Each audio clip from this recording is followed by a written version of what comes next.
नमस्कार दोस्तों, very very good morning. आज 15 जनवरी 2019 की कुछ प्रमुख घटनाओं के साथ मैं मधुर। और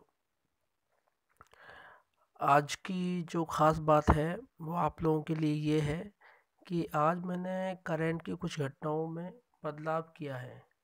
और बदलाव ये है कि अब मैंने क्वेश्चन के मोड में, मतलब क्वेश्चन पूछ के हम लोग करंट को सॉल्व करेंगे। इससे पहले जो जो करंट हम लोग करते थे वो सीधे फ्लैट मोड पर करते थे। तो देखिए, अगर आपको अच्छा लगता है तो आप बिल्कुल कमेंट करके मुझे बताएं कि ये आज का जो संशोधन करके मैंने काम किया है वो किस तरह से आपको पसंद आया। चलिए, तो अपन शुरू करते हैं आज की पहली खबर।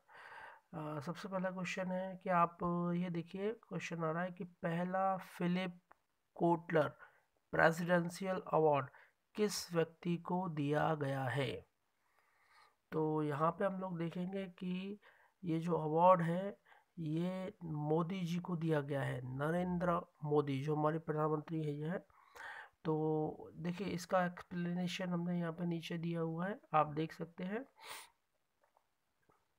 कि नरेंद्र मोदी जी को ये अवार्ड दिया गया है। और देखिए, नरेंद्र मोदी जी को ये अवार्ड जो है एक इकोनॉमिक के बहुत बड़े प्रोफेसर हैं फिलिप कॉटलर। तो Philip Kotler North Western University USA के मैनेजमेंट में मार्केटिंग के एक विश्व प्रसिद्ध प्रोफेसर है, उनके द्वारा ये पहला अवार्ड है। तो पहली बार ही ये मोदी जी को दिया गया है और ये देश को उत्कृष्ट नेतृत्व देने के लिए दिया गया है। तो आप हमेशा ध्यान रखें कि ये अवार्ड जो है पहला फिलिप कोटलर प्रेसिडेंशियल अवार्ड दिया गया है मोदी जी को देश के उत्कृष्ट नेतृत्व के लिए। बहुत बहुत धन्यवाद, ये देख सकते हैं यहाँ पे देते हुए मोदी जी को प्रधानमंत्री कार्यालय में। चलिए, अगली खबर पे चलते हैं हम लोग। चलिए, दूसरा खबर जो आ रही है वो ये है कि जल संसाधन मंत्रालय 16 से 18 जनवरी 2019 तक आधुनिक कृषि पर 9वां अंतर्राष्ट्रीय सूक्ष्म सिंचाई सम्मेलन कहाँ आयोजित करने जा रहा है। तो देखिए, चार ऑप्शन है, मुंबई, औरंगाबाद, नागपुर, पुणे। तो इसका सही आंसर है बी, औरंगाबाद। आप इसका एक्सप्लेनेशन देख सकते हैं यहाँ पे। इस सम्मेलन का उद्देश्य जो है कृषि क्षेत्र में सूक्ष्म सिंचाई योजनाओं के महत्व पर चर्चा करना। और इसका उद्घाटन करेंगे, मुख्य अतिथि जो होंगे वो नितिन गडकरी जी होंगे। तो महाराष्ट्र के औरंगाबाद में 9वां सूक्ष्म कृषि सिंचाई सम्मेलन, आप देख सकते हैं यहाँ पे, ये 9th international micro irrigation conference. चलिए, औरंगाबाद में हो रही है। अगली खबर पे चलते हैं, अगले क्वेश्चन की ओर। अगले क्वेश्चन में अपन देखेंगे कि मोदी जी किस राज्य में 13 किलोमीटर लंबी कोल्लम बाईपास का उद्घाटन करेंगे, जिसके ऊपर 3 बड़े ब्रिज बनाए गए हैं। तो आज हम लोग देखेंगे 15 है, आज मोदी जी 15 तारीख को 2 जगह जा रहे हैं, पहले उड़ीसा जाएंगे उसके बाद केरल। तो वहाँ पे अपन देखते हैं, इसका उद्घाटन करने वाले हैं। तो देखिए, तो इसका सही आंसर है, मैं बोल ही चुका हूँ, इसका सही आंसर है बी, केरल। तो कोल्लम बाईपास परियोजना केरल। इसका एक्सप्लेनेशन हम लोग देख सकते हैं कि मोदी जी केरल में 13 किलोमीटर लंबा कोल्लम बाईपास देश को समर्पित करने वाले हैं। और सबसे बड़ी बात देखिए, रेड कलर में ये लिखा हुआ है, हमने इसको हाईलाइट किया हुआ है कि एक इस लंबे 13 किलोमीटर लंबे रास्ते पर एक सुरंग है, कुथीरन सुरंग। तो कुथीरन सुरंग लगभग 1 किलोमीटर लंबी है। तो ध्यान रखना है कि कुथीरन सुरंग इसी मार्ग पर स्थित है। मोदी जी आज हम लोग देखेंगे, उद्घाटन करेंगे।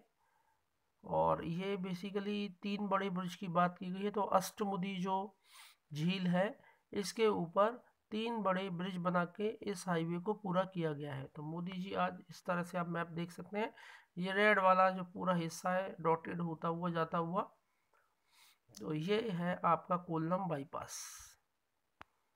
चलिए, अगली घटना की बात करें, हाल ही में यूपीएससी के सदस्य के रूप में किसे शामिल किया गया है। तो 4 ऑप्शन है, अजय रावत, टी एस अनंत, टीसी अनंत, प्रदीप चौकसे और राम न्यायमूर्ति। तो इसमें से आंसर है, सही आंसर बी, टीसीए अनंत। तो आप देख सकते हैं यूपीएससी चेयरमैन अरविंद सक्सेना ने डॉक्टर टीसीए अनंत को यूपीएससी सदस्य के रूप में पद और गोपनीयता की शपथ दिलाई। आप देख सकते हैं ये जो है कि टीसीए अनंत साहब बैठे हुए हैं। चलिए अगली खबर पे कुछ हमने यहाँ पे 2-3 बातें दी, जैसे यूपीएससी कब बना, 1 अक्टूबर 1926 को। इसका मुख्यालय कहाँ पर है, दिल्ली। इसका चेयरमैन कौन है, अरविंद सक्सेना जी है। इसके पहले चेयरमैन कौन थे, सर रॉस बार्कर थे। पहली महिला चेयरमैन कौन थी, रोज मिलियन मैथ्यू थी। तो ऐसे करके हमने कुछ जानकारियाँ दी हैं। चलिए अगली खबर पर चलते हैं।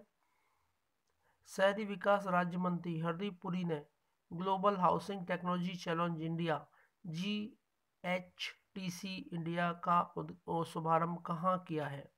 ये ऑप्शन दिल्ली, मुंबई, बेंगलुरु, चेन्नई। तो इसका सही आंसर है दिल्ली। आप देख सकते हैं इसका एक्सप्लेनेशन। तो शहरी विकास राज्य मंत्री हरदीप पुरी, ये बीच में पगड़ी लगाए हुए खड़े हुए, आप देख सकते हैं ये बोर्ड लगा हुआ है, ये देख सकते हैं ग्लोबल हाउसिंग टेक्नोलॉजी चैलेंज, यही हमारा सवाल था। और वैसे भी भारत सरकार का लक्ष्य है कि 2022 तक सभी को पक्के मकान देने का लक्ष्य रखा हुआ है। चलिए तो अगला पॉइंट हम लोग देखेंगे ग्लोबल हाउसिंग टेक्नोलॉजी चैलेंज से आगे निकलते हुए। अगला सवाल आ रहा है कि किस राज्य ने केंद्र सरकार की आयुष्मान भारत योजना को बंद करने की घोषणा की है। तो हाल ही में हम लोग देखेंगे इसका सही आंसर है सी। तो हाल ही में छत्तीसगढ़ के स्वास्थ्य मंत्री ने इसकी घोषणा की है कि वो इसको बंद करेंगे। सातवां क्वेश्चन की बात करें कि मोदी जी, आज मैंने बोला 15 तारीख है, उड़ीसा केरल 2 जगह जाने वाले हैं। तो उड़ीसा के किस स्थान पर multi modal logistic park MMLP का उद्घाटन कहाँ पर करेंगे। भुवनेश्वर, झारसुगुड़ा, देवगांव और विजयनगरम।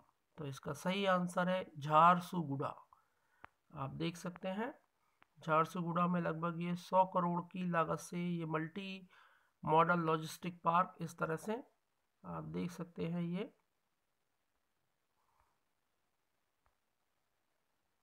इस तरह से बनता हुआ।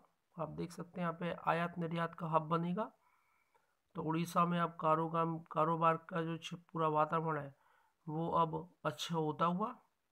तो झारसुगुड़ा में आज मोदी जी करेंगे उद्घाटन मल्टी मॉडल लॉजिस्टिक पार्क की। चलिए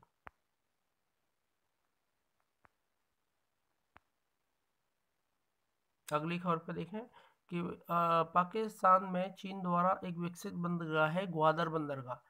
तो वहाँ पे कौन सा देश ऑयल रिफाइनरी लगा रहा है जिसने और जिस पर भारत ने आपत्ति जताई है। Saudi Arabia, Oman, UAE, Qatar. 4 option है, इसका सही आंसर है ए।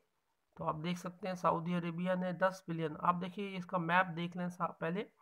आप देख सकते हैं ये पाकिस्तान में, ये आप देख रहे हैं ये पाकिस्तान में ग्वादर बंदरगाह, और ये ईरान में, ये ग्रे वाला है ईरान में चाबहार बंदरगाह है। तो आप देखिए ये पाकिस्तान में ग्वादर बंदरगाह ये चाइना विकसित कर रहा है, जबकि ईरान में चाबहार बंदरगाह इसे भारत ने विकसित किया है। और कुछ दिन पहले हमने बताया भी था चाबहार बंदरगाह जो है ये भारत द्वारा किसी विदेशी स्थान पर प्रबंधित किया जाने वाला पहला बंदरगाह होगा। चलिए तो सऊदी अरेबिया से विरोध जताते हुए अगला क्वेश्चन, 103वां संविधान संशोधन अधिनियम कौन सी तारीख से लागू किया गया, 11, 12, 13, 14।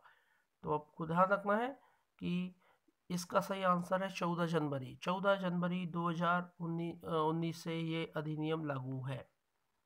चलिए अगली खबर की ओर चलते हैं।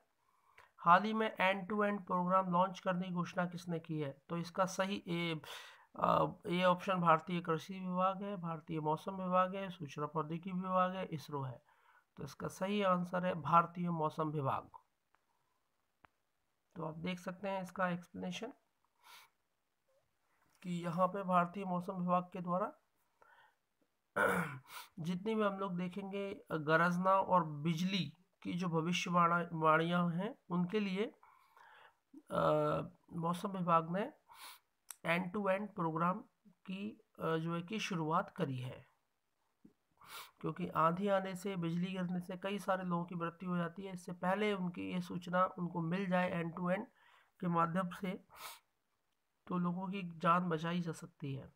चलिए अगली खबर पर चलते हैं हम लोग, कि हाल ही में दामिनी ऐप किस लिए विकसित किया गया है? रेलवे सुरक्षा हेतु, मौसम हेतु, जीएसटी हेतु, और इनमें से कोई नहीं। तो इसका सही आंसर है बी, मौसम हेतु। आप देख सकते हैं दामिनी बिजली हेतु एक बेसिकली मोबाइल ऐप है, हम सब लोग इसको डाउनलोड कर सकते हैं। ये कहाँ बिजली गिरने वाली है वहाँ से हमको पता चल जाएगा, तो हम लोग वहाँ से सुरक्षित हो सकते हैं। Damini app lighting alert. तो चलिए आज की ये मुख्य 11 खबरें थी। अब हम लोग देखेंगे अब आज का सवाल मेरा है, आप इसको कमेंट बॉक्स में जरूर देंगे। 10% गरीबों का आरक्षण किस कमेटी से संबंधित है? सिन्धु कमीशन, विधि आयोग, मंडल आयोग, ऑल ऑफ दीज। तो आप इसका आंसर मुझे कमेंट बॉक्स में जरूर लिख के दें। बहुत बहुत धन्यवाद, शुक्रिया।